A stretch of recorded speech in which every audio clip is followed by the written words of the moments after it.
ചാക്കൊക്കെ വിരിച്ചിട്ട് അതിനകത്ത് വാഴയിലേക്ക് വെട്ടി. ഇന്ന് കുറച്ച് സ്പെഷ്യൽ ഉണ്ട്. സ്പെഷ്യൽ ആദ്യം കാണിക്കുന്നില്ല. ആദ്യം സൈഡുകളൊക്കെ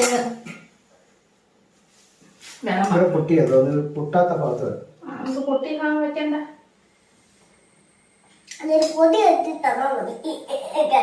ബീഫാണോ? ആ വെജിറ്റേറിയൻകാരുടെ ബീഫാ. സോയാബീൻ. ഓ ചട്നി. ചട്നി എന്നൊക്കെ വേണമെങ്കിൽ മോഡേൺ ആയിട്ടൊക്കെ വേണേ ചട്നി എന്നൊക്കെ പറയാം. നമ്മുടെ ചമ്മന്തി കുട്ടികൾ കുറച്ച് കഴിക്കാറുള്ളൂ. രാവിലെ ഉണ്ടായിരുന്ന ചമ്മന്തി, രാവിലെ ഉണ്ടാക്കിയ ചമ്മന്തി, രാവിലെ നമ്മുടെ അച്ചാറ്, നമ്മുടെ വീട്ടിൽ തന്നെ അച്ചാറാട്ടോ. നമ്മൾ കഴിഞ്ഞ ദിവസം വീഡിയോ കാണിച്ച അച്ചാറാണ്. ചിലരൊക്കെ ചോദിച്ചായിരുന്നു അച്ചാറ് തീർന്നൊന്നും. തീർന്നില്ല, അത് അത്രയുണ്ട് ഇപ്പോഴും. ഇനി നോൺ വെജ് ഇല്ലെന്ന് പറഞ്ഞ് കഴിക്കുന്നത് ചോദിച്ചിരുന്നു. ഇപ്പൊ നോൺ വെജിന് നമുക്ക് ഓംപ്ലേറ്റ്. ഓം പ്ലേറ്റ് എന്ന് എഴുതിക്കും. അപ്പൊ ഓംപ്ലേറ്റ് ഒക്കെ. പിന്നെ പപ്പടം വേണ്ട. എനിക്കും വേണം. ഈ സൈഡ് അച്ചാറൊന്നും അല്ലാതെ അയ്യേ സൗന്ദര്യ ചമ്മി പോയി.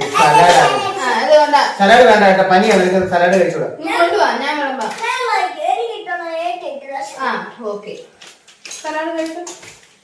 സൗമ്യത്തിന്റെ ഭാഗത്ത് തന്നെ എനിക്ക് ചൂട് ഇനിയാണ് നമ്മുടെ സ്പെഷ്യല്.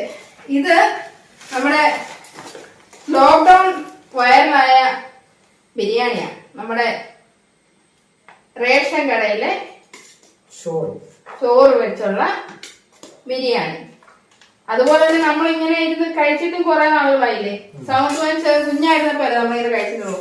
സൗത്ത് സ്റ്റാർട്ട് ചെയ്ത് കഴിഞ്ഞു. നിങ്ങൾ ഓ ഇത് രാവിലത്തെ തോരനാട്ടോ. ബീട്രൂട്ട് തോരൻ.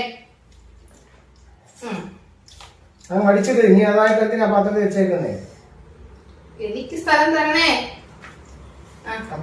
ഇരിക്കട്ടെ. നിങ്ങൾ രണ്ടുപേരും മാത്രം ഇത് കഴിച്ചാൽ മതിയോ? തലയിട്ടോ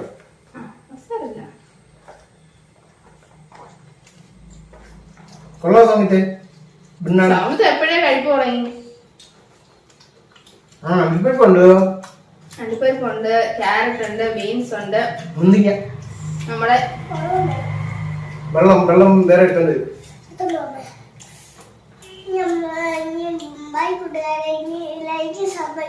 ഇത് കൂടി കഴിച്ചിട്ട് പറ. എല്ലാം കഴിക്കും. ഇത് സോയാബീനൊക്കെ എടുത്ത് കൂട്ടി. ഇത് മാത്രം സലാഡ് മാത്രം ഇതാക്കാൻ.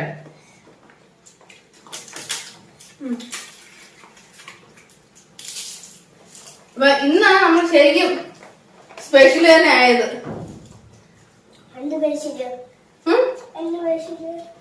നമ്മൾ ഒത്തിരി നാളായില്ലേ ഇങ്ങനെ ഇത് കഴിച്ചിട്ടും. അതുപോലെ തന്നെ നമ്മള് വീട്ടിൽ ബിരിയാണി ഉണ്ടാക്കിയിട്ട് അതിനാദ്യം അഖിലേന്ത്യാ പണിമുടക്കിന് നന്ദി രേഖപ്പെടുത്തിക്കൊടുന്നു. ഇങ്ങനെ ഒരു അവസരം ഉണ്ടാക്കി തന്ന പണിമുടക്കിന്.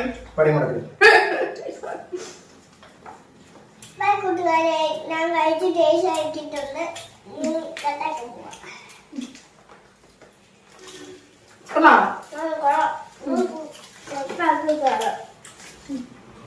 ആ വെള്ളം എടുക്കണ്ട. എങ്ങനെയുണ്ടാ ബിരിയാണി? അത്ര കൊള്ളത്തില്ലായിരുന്നു. അതുകൊണ്ട് അവിടെ കാലിയായല്ലേ. സാധുവന എങ്ങനെയുണ്ട് ബിരിയാണി? കൊള്ളാവോ? എന്നാ ഒരു സെക്കൻഡ്. ഇപ്പൊ നമുക്ക് കൊള്ളാത്ത ബിരിയാണി ഇച്ചിരി ഇടും. കൊള്ളാത്ത ബിരിയാണി അണ്ടിപ്പരിപ്പൊക്കെ വീണേ.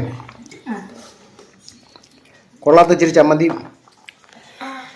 ഇതിപ്പോ ഇതോടെ തട്ടുന്നതായിരുന്നു നല്ലത്. വേണ്ട വേണ്ട വേണ്ട മതി മതി മതി. കുറച്ചേ ഇടുന്നുള്ളൂ. ഞാൻ ഇടാൻ എളുപ്പത്തിന് അങ്ങനെ ഇട്ട് കഴിഞ്ഞാൽ കറി കൂട്ടിലിരിക്കുന്ന കാരണം ഞാൻ കഴിച്ചു കളയും. അതെന്തു വണ്ടി സ്റ്റാർട്ടാക്കിയാന്നു? കുറച്ച് ഇറച്ചി കണ്ടു. എന്തായാലും കൊള്ളാത്തോണ്ടാന്ന് തോന്നുന്നു. ബിരിയാണി കഴിഞ്ഞു. ഇനി ഇല മാത്രമേ ഉള്ളൂ, ബാക്കിയെന്നാ തോന്നുന്നേ. ബിരിയാണി പാത്രത്തിന്റെ വീഡിയോ എടുക്കും. ഇനിയിപ്പോ ഇത്രയും ബാലൻസ് ഉണ്ട്. ഇത് നമുക്ക് വൈകിട്ട് സൗമത്ത് മോന് അത്താഴത്തിനുള്ള വകയാണ്. റാഗി പുട്ടെങ്കിൽ റാഗി പുട്ട്.